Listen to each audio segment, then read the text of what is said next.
ಇವತ್ತೊಂದು ಸೂಪರ್ ಆದೊಂದು ದಾಲ್ ಸಾರು ಮಾಡ್ತಾ ಇದ್ದೇನೆ, ತುಂಬಾ ಸ್ಪೆಷಲ್ ಆಗಿ. ನೀವು ಈ ತರ ಮಾಡಿರ್ಲಿಕ್ಕಿಲ್ಲ ಅಂತ ನನ್ನ ಅನಿಸಿಕೆ. ಸೂಪರ್ ಆಗ್ತದೆ, ಒಮ್ಮೆ ನೋಡಿ. ಇದೇ ರೀತಿ ನೀವು ಕೂಡ ಒಮ್ಮೆ ಟ್ರೈ ಮಾಡಿ. ಬನ್ನಿ ಶುರು ಮಾಡುವ ದಾಲ್ ರೆಸಿಪಿ. ದಾಲನ್ನು ನೀಟಾಗಿ ವಾಶ್ ಮಾಡಿ ತಂದಿದ್ದೇನೆ, ಒಂದು 2-3 ಸಲ ತೊಳೆದಿದ್ದೇನೆ.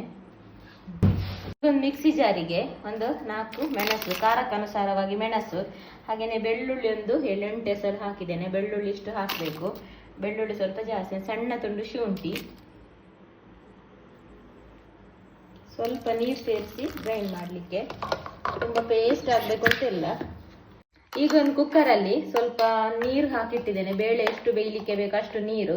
ಅನಂತರ ಇದಕ್ಕೆ ಸ್ವಲ್ಪ ಅರಶಿನ, ನಂತರ ಇಲ್ಲಿ ಗ್ರೈಂಡ್ ಮಾಡಿಟ್ಟಂತ ಪೇಸ್ಟ್, ನೀವು ಖಾರ ಎಷ್ಟು ಬೇಕು ಅದನ್ನು ನೋಡ್ಕೊಂಡು ಇಲ್ಲಿ ಪೇಸ್ಟ್ ಹಾಕೊಳ್ಳಿ. ನಾನೊಂದು 2 ಸ್ಪೂನ್ ಅಷ್ಟು ಪೇಸ್ಟ್ ಹಾಕ್ತಾ ಇದ್ದೇನೆ. ಈಗ ತೊಳೆದಿಟ್ಟ ಬೇಳೆಯನ್ನು ಇದಕ್ಕೆ ಹಾಕುವ. ನೆಕ್ಸ್ಟ್ ರುಚಿಗೆ ತಕ್ಕಷ್ಟು ಉಪ್ಪು,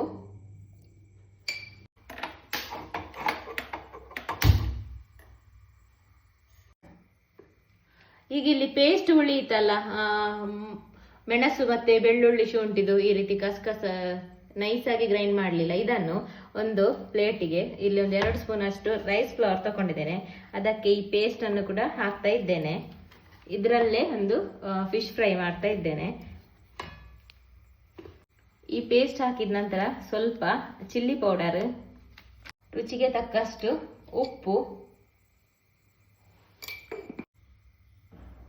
ಒಂದು ಅರ್ಧ ಲೆಮನ್ ಜ್ಯೂಸು, ಈಗ ಒಂದು ಮೊಟ್ಟೆ,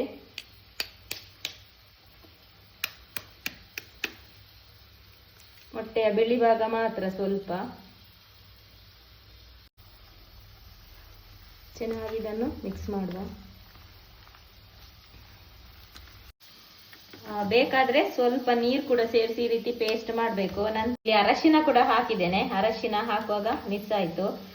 ಅರಶಿನ ಕೂಡ ಹಾಕಿ ಚೆನ್ನಾಗಿ ಈ ರೀತಿ ಮಿಕ್ಸ್ ಮಾಡಿದ ನಂತರ ನಾನಿಲ್ಲಿ ತಗೊಂಡದ್ದು ನಂಗು ಮೀನು. ಈ ನಂಗು ಮೀನಿಗೆ ಚೆನ್ನಾಗಿ ಮಸಾಲೆ ಹಚ್ಚುವ. ಮೀನಿಗೆ ಮಸಾಲೆ ಹಚ್ಚಾಯಿತು.